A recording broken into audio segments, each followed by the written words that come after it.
this morning, the top legal scholars in the country, this is a Frankenstein case. They took a dead misdemeanor, they attached it to a dead alleged federal felony and zapped it back into life. So many of us are just amazed to watch this actually walk into court because it's not a recognizable crime that any of us have seen. That's Jonathan Turley. I've been doing this for 60 years and I don't understand what crime he's been charged with. Nobody understands this. I just don't get the crime. There's no evidence of any crime whatsoever. This is a sham. That's Alan Dershowitz. And these are people that they speak their minds. They're not for me, they're for justice. This is another one. This is without precedent in American history, only with the desperation of President Joe Biden and his fanatic left-wing enforcers did it become possible to think about arresting and jailing their major political opponent. This case must be taken out of Judge Merchan's hands because he's totally conflicted.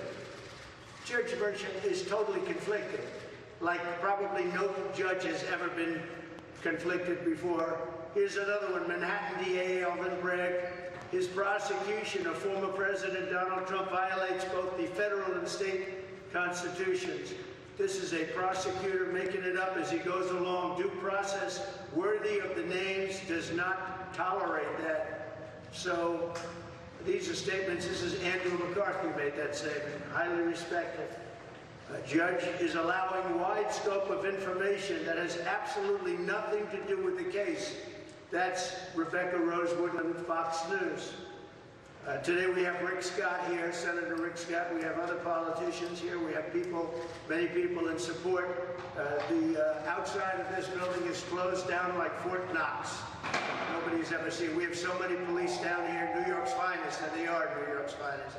They're just told what to do, but they don't have them at Columbia. They don't have them at NYU or any other places. This is like an armed camp down here, and you have nothing to worry about. Believe me, your problem is from the left, it's not from the right. Big problem from the left. It's from within our country. That's a bigger, in my opinion, a bigger danger than China or Russia. You have it from the outside and you have it from within. From within is a bigger danger to our country, and it's from the left, not from the right. But Rick Scott's here and he said you can't go after political persecutions. This is a shame. This should not be happening in our country.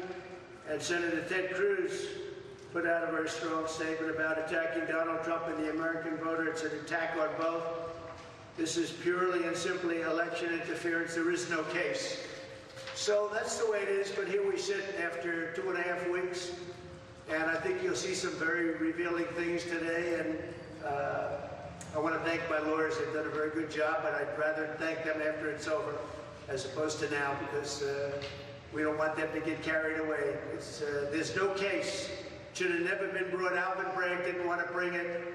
Cy Vance didn't want to bring it, and he didn't. He left. He didn't bring it. Everybody's looked at it. Southern District didn't bring it.